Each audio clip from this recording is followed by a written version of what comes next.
Welcome back to Vader TV. This is John Chenal. We're back here with our executive interviews today, talking with Kevin Bromber, founder and CEO of NowLive.com. Kevin, welcome. Thanks for coming out. Thanks for having me. So you guys are allowing your users to create live interactive TV shows. I think you said something like 10, 20, 50,000 since earlier last year now. Yeah. You're also giving traditional media companies a way to get a live web presence.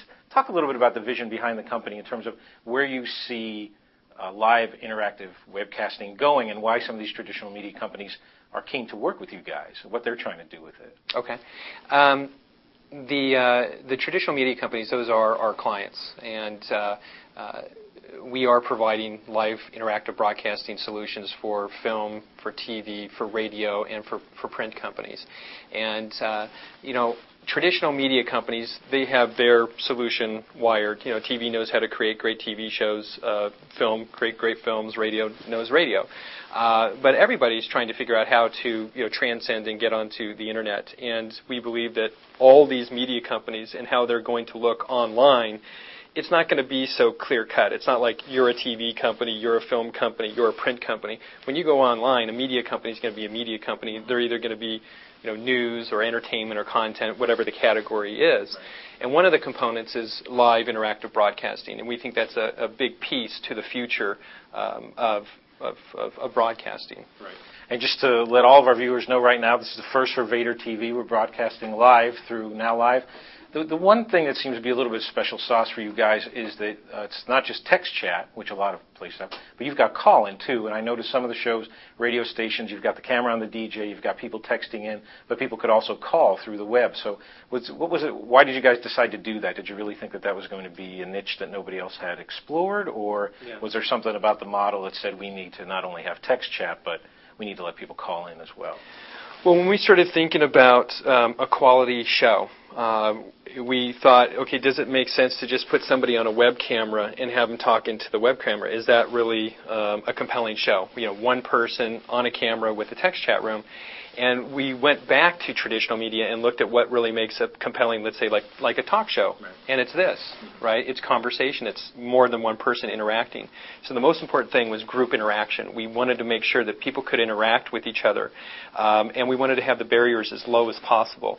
So, for example, the call-in system, the reason that that's so important is that we can run shows through our network where a co-host or a guest can participate in the show without even being in front of a computer.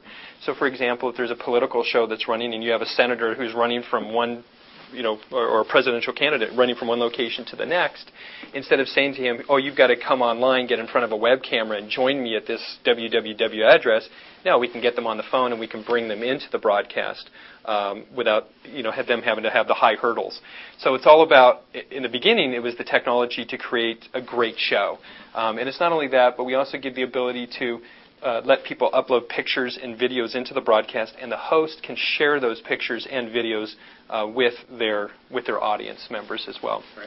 Now, it sounds like you guys have some pretty high profile. We talked earlier, Nikki Fink of LA Weekly, Adrian Curry, Next Top Model. So you've got some fairly high-profile individuals who are doing shows, but it sounds like the real monetization is to do it for traditional media companies. So I think you guys launched in March of last year. March of 2007. Could you talk about either how many clients you have or where you guys are, either revenue growth? Are you at revenue yet? I'm guessing some of the partnerships you are. We're at revenue. Okay. We launched NowLive.com March 2007. We've really been focused on developing the technology. Now we're at the phase of the business model, and we've identified the traditional media companies as being great clients. Film companies, we've done some projects for Sony Pictures. We did the Walk Hard red carpet premiere in front of Grauman's Chinese Theater.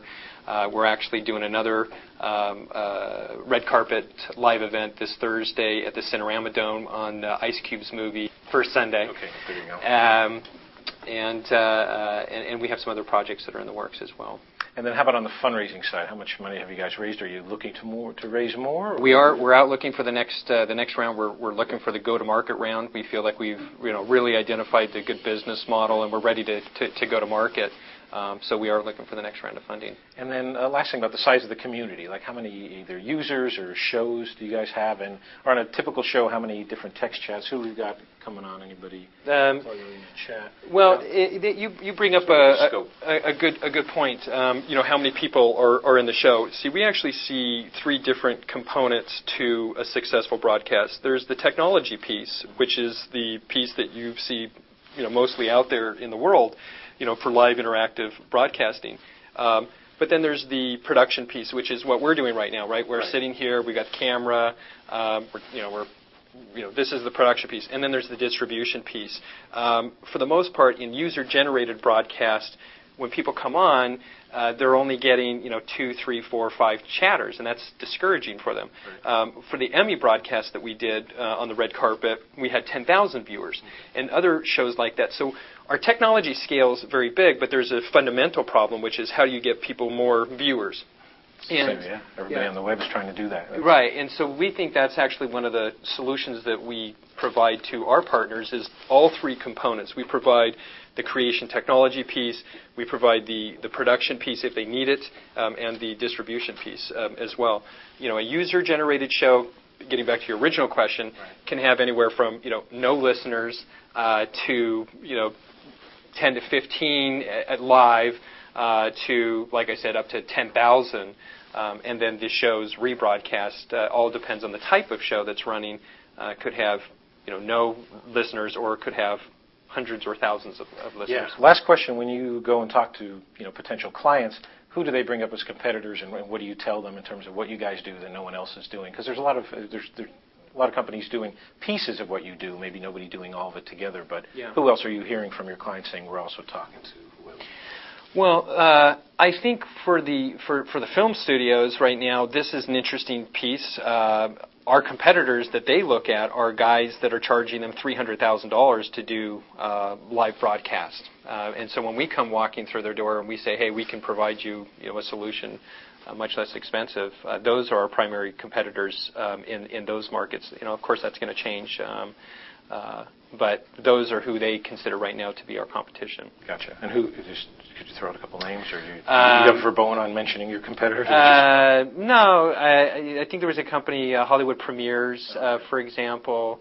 They're film guys, Understood. Yeah. And I think you said before, newspapers, radio, and TV, everyone is sort of all traditional media are trying to do this because I think you said earlier, there's not really going to be a difference on the web. Everybody's going to just look like a media company. Yeah, and in terms of adoption, the companies that are more into production understand this a little bit easier and can get their heads around it a little bit better. So, for example, the radio guys, they already understand production, right? They've got a microphone in front of them. They're used to doing that. So they need the creation technology or the ability to get the stream onto the web and the interactiveness, and then they also need the distribution piece. And so for us, we provide that through the MySpace widgets and now through this new product that we're offering through Facebook, which lets them simulcast through Facebook as well. So anybody could add their radio show to their Facebook profile. Gotcha. And the Facebook widget is about to be approved, close to being approved? Yeah, it's in the approval process, and actually I should probably not call it a widget because it's not a widget. It's a Facebook application that was built specifically for Facebook. So you can actually start a broadcast from Facebook and or participate in these broadcasts that are starting or deriving from anywhere.